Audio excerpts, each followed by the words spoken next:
নমস্কার বন্ধুরা, আমি প্রীতি গো লাইফস্টাইলে সবাইকে ওয়েলকাম জানাচ্ছি। এটা নতুন সকাল, একটা নতুন ব্লগ নিয়ে আমি স্টার্ট করলাম। আজকে হচ্ছে গিয়ে বুধবার সকাল সকাল থেকে স্টার্ট করে দিয়েছি। তিজানকে স্কুলে পাঠাবো, এখন তা উজ্জ্বল চলছে। তার আগে একটু ভিডিওটা শুরু করে দিয়েছি। সকাল থেকে ভিডিও করতে পারি না, এই ঠান্ডার মধ্যে না লেপের তলা দিয়ে সত্যি কথা বলতে বেরাতেই ইচ্ছা করে না। তো এদিকে একটু গরম জল বসাচ্ছি। গরম জল হচ্ছে গিয়ে তিজানও স্নান করবো, আমি একটু জামা কাপড় ভেজাবো, তারপরে ঘর দুয়ার ঝাড় দেবো। ঝাড় দেওয়ার পরে তো অনেক কাজ থাকে, বাসি সব কাজ টাজ সারবো, বাসি নাইটি ছাড়বো, সেরে রান্নাঘরে সব বাসনগুলো গোছাবো। রাত্রিবেলা সব তিজান খেয়েছিল, মান্টো খেয়েছিল, সব রাতে খেয়ে দিয়ে তারপরে হচ্ছে গিয়ে সব বাসন রাতে সব ধুয়ে রেখেছিলাম। সকালবেলা সব গুছাচ্ছি, এখন গুছিয়ে ওর বাবাকে চা করবো, তিজানের দুধ গরম করবো, তিজানকে খাওয়াবো। অনেক কাজ আমাদের হাউসওয়াইফের, অনেক কাজ থাকে না। অনেকে ভাবে কি কিছুই কাজ থাকে না, কিছুই করি না, ওই কি ঘর মোছা, জামা কাপড় কাচা, রান্নাবান্না করি না, এমনি খাওয়া হয়ে যায়, এমনি যাই হোক, আমি তো করি না, আমার যা করে, আমার মেজো যা করে রান্নাবান্না, দুপুরের রান্না রাতের রান্না দুটোই ও করে। যাই হোক, আমি তো করি না, আর কি বলবো। কিছু বলার নেই। যাই হোক, তো এখন যাব ছাদে, জামা কাপড় কাচা টাচা হয়ে স্কুলে আমি ওর বাবা ছেড়ে দিয়ে আসতে গেছে। এখন ছাদে যাই, জামা কাপড় মিলতে যাবো। এখন ছাদে অনেক কাজ আছে, আবার ওই বাড়িতে যাবো। স্কুলে পাঠিয়ে দেওয়ার পরে বাবারে বাবা, আমি যতক্ষণ না স্কুলে না পাঠাতে পারি ততক্ষণ আমার মানে শেষ থাকে না মাথা। স্কুলে পাঠিয়ে দিলাম, এবার পাঠিয়ে এবার ছাদে যাবো, অনেক জামা কাপড় আছে, জামা কাপড় মেলবো, মেলে ওই বাড়ি যাবো, একটু চা টা খাবো, তারপরে রান্না নিয়ে পড়বো। তো চলুন যাই।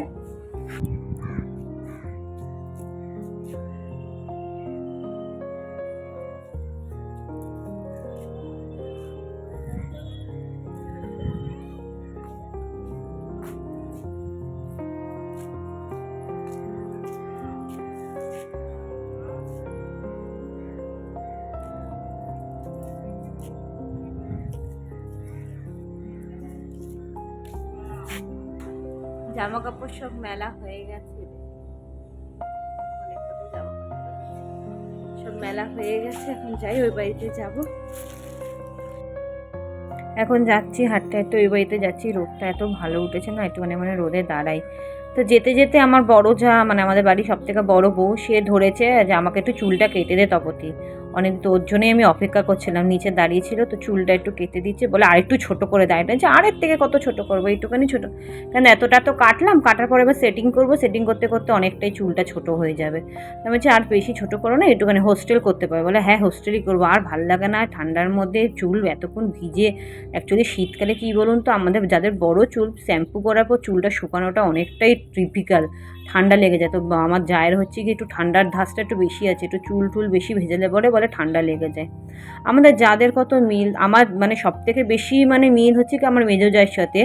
ওর আর আমার বয়সটা অনেকটা সেম, মানে একই মানে মানে 2-3 বছরের ছোট বড়, মানে সব রকমের কথাবার্তা শেয়ার করি, সব কিছু শেয়ার করি। অনেকের এটা সহ্য হয় না, সত্যি কথা বলতে। আমরা কোথায় যাব না যাব সবাইকে কৈফিয়ত দিয়ে যেতে হবে। আমরা যখন তখন বেরিয়ে পড়ি, কোনো মানে ইচ্ছে থাকে না, বিশেষ করে সন্ধেবেলা, তাতেও সবার সমস্যারা শেষ হয় না, বলুন কি বলবো, আর কিছু বলার নেই। যাই হোক, যেখানে যাব সবাইকে কৈফিয়ত দিয়ে যেতে হবে। আমাদের নিজস্ব কোনো পার্সোনাল মানে কোনো মানে পার্সোনাল কোনো জিনিস নেই। সব জায়গায় অনেকে তো অনেক জায়গায় বেরোয়, আমি তাদের আমরা কেউ কাউকে জিজ্ঞাসা করি না যে তোমরা কোথায় যাচ্ছ, কিন্তু আমরা যেখানে বেরাবো সেখানে সবাইকে কৈফিয়ত দিয়ে যেতে হবে, এটাই হচ্ছে গিয়ে রুলস মনে হয়। যাই হোক, জানি না, অনেক কিছু কথা বলে ফেললাম। তো এদিকে হচ্ছে গিয়ে চুলটা আমি তাই এখন সেটিং করছি, ভালো মতন করে সেটিং করে ওপরে যাব, গিয়ে হচ্ছে কি একটু চা খাবো, চা খেয়ে তারপরে রান্না বান্না করবো। অনেকটাই চুলটা ছোট করে দিয়েছি মনে হচ্ছে, আমি তাই ভাবছি, কাটছিলাম আর ভাবছিলাম যে চুলটা আমার অনেকটাই ছোট হয়। আরও বলছে ছোট করে দিতে, জানেন না তো, আমি যে বেশি ছোট করো না দিদি, এর থেকে এটা এই সাইজটা ঠিক আছে, হোস্টেল করবে ভালো লাগবে, চুল টুল বাঁধবে, চুড়িদার পরবে ভালো লাগে। এই দিদি হচ্ছে গিয়ে চুড়িদার খুব কম পরে, বেশি শাড়ি পরে।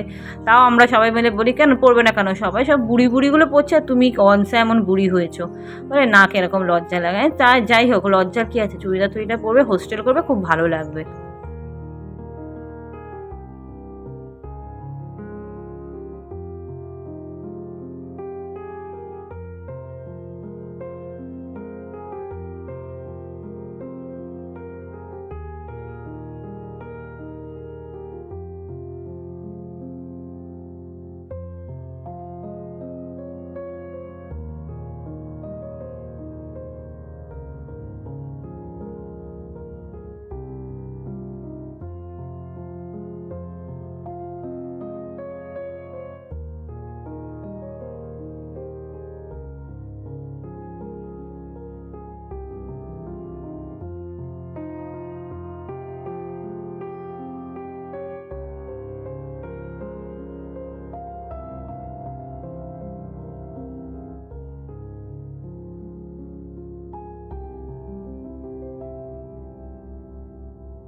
এখন ডাল করছি, টমেটো দিয়ে ডাল করবো, ধনেপাতা দিয়েও, শীতের টমেটো দিয়ে ধনেপাতা দিয়ে ডাল।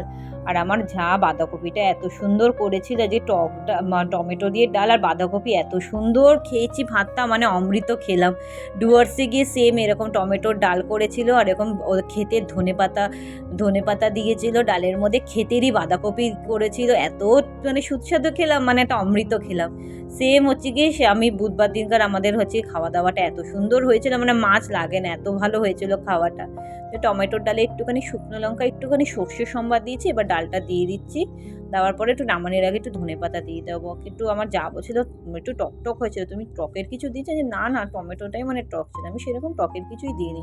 টমেটোগুলো পিস পিস করে কেটে দিয়েছি, কাটে দেওয়ার পর হচ্ছে গিয়ে এই মানে ডালে দিয়ে দিয়েছি, তারপরে সেদ্ধ হয়ে গেছে, তারপরে নুন দিয়ে, চিনি দিয়ে, পরিমাণ মতো নুন চিনি দিয়ে এবার লাস্টে ধনেপাতা দিয়ে এবার নামিয়ে দেবো। ডালটা হয়ে গেছে, ওদিকে ভাজাও হয়ে গেছে। এবার দুপুরের হচ্ছে গিয়ে রান্না, বাঁধাকপির তরকারি হবে, হচ্ছে গিয়ে মা হচ্ছে গিয়ে ওটা কি চিতল মাছ হবে, চিতল মাছের মুইটটাও খুব ভাল লাগে। আর এদিকে হচ্ছে গিয়ে শিম আলু সব কিছু কেটে রেখেছে, পালং শাক হবে। চিতল মাছের মুইটটা কিন্তু ভাল লাগে, আমার বর নিয়ে আসে, জানেন তো চিতল মাছের মুইটটা আমরা একদিন আনলে পরে আপনাদেরকে রেসিপিটা দেখাবো কীরকমভাবে করে। আপনারা কি কীরকমভাবে করে একটু বলবেন। আমার তো খুব ভাল লাগে চিতল মাছের মুইটটা। সত্যি কথা বলতে আগে কোনো সময় তো খাইনি, আমি ঠিক জানতাম না। এই বাড়িতে এসে এসব মানে মুট্টা ফুট্টা নিয়ে আসে, তো ভালো লাগে খেতে।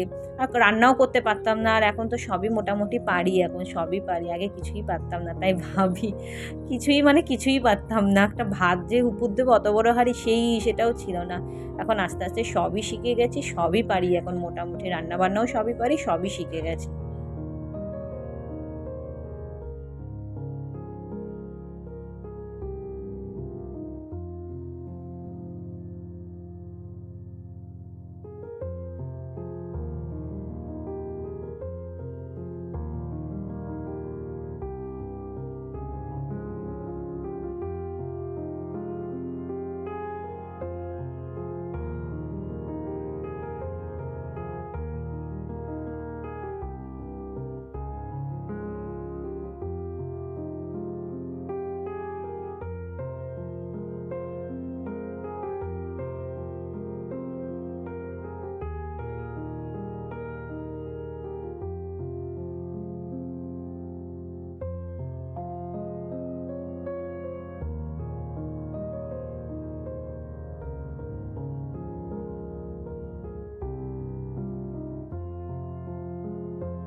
পালং শাকটা তো মজে এসছে, এবার মাছটা ভাজবে, মাছটা ভাজা শুরু করে দিচ্ছে, এরপরে ঝোলটা বসিয়ে দিলেই হয়ে যাবে। এখন তো শীতের সময়, এখন সবাই একটু ঘুরতে যাবে, সবাই একটু ঘুরু ঘুরু করবে। কে কোথায় ঘুরতে যাচ্ছে একটু আমাকে কমেন্টে জানাবে। আমি তো জাস্ট ডুয়ার্স থেকে ঘুরে আসলাম, আর কোথায় যাই দেখি, একটু তো যাবো, একটু ইকো পার্কে গেলাম, বা একটু গেলাম চিড়িয়াখানায় গেলাম। চিড়িয়াখানায় খুব একটা যাওয়ার ইচ্ছা নেই, দেখি এখন বাচ্চা কাচ্চাদের জন্য যেতে হবে। ছোট বাচ্চা দেখুন, বাঁধাকপিটা একদম মজে গেছে, খুব সুন্দর বাঁধাকপিটা মজে গেছে। সিজনের জিনিস কি ভাল লাগে না খেতে, আমি তাই ভাবি। এদিকে বাঁধাকপিও হয়ে গেছে, ওদিকে হচ্ছে পালং শাকটাও হয়ে গেছে, আর হচ্ছে গিয়ে মাছের ঝোল একটু বাকি ছিল, সেটাও মানে হয়ে এসছে। এবার হচ্ছে বাচ্চাদের খাইয়ে দেবি, আবার সন্ধেবেলা আবার মান্টোর পড়া আছে, একটু রেস্ট নিয়ে তারপরে সন্ধেবেলায় পড়তেও যাব। এদিকে বাঁধাকপিটাও সুন্দর মজে গেছে, কি ভালো হয়েছে না বাঁধাকপিটা, দেখুন কালারটা দেখেই আমার লোভ লাগছে, আর খেলে পরে আরও সুন্দর লাগবে। যাই হোক, আমি আর কি মারছি। এদিকে সন্ধেবেলায় মান্টো এত ঝাল সুজি খেতে কি ভালোবাসে না, আমি জাস্ট পেঁয়াজ একটু আলু কেটে সুজিটা করে দিয়েছি। তিজান তো আর সুজি মুজি খায় না, ওর জন্য ম্যাগি আর আমার জন্য চা। তো খেয়ে দিয়ে চলুন, ওরা বেরাক, ওর পড়াও আছে, পড়তে যাবে। তাহলে আজকের মতন ব্লগটা একটুখানি থাক, আমি আসলাম। আপনারা সুস্থ থাকবেন, সাবধানে থাকবেন। নেক্সট আর একটা ব্লগে দেখা হচ্ছে। ব্লগটা যদি ভালো লাগে আমাকে কমেন্টে জানাবেন কেমন লেগেছে। খুব ভালো লাগলে একটা লাইক করে দেবেন। তা আসি, আমি তিজানকে খাওয়াই। টাটা।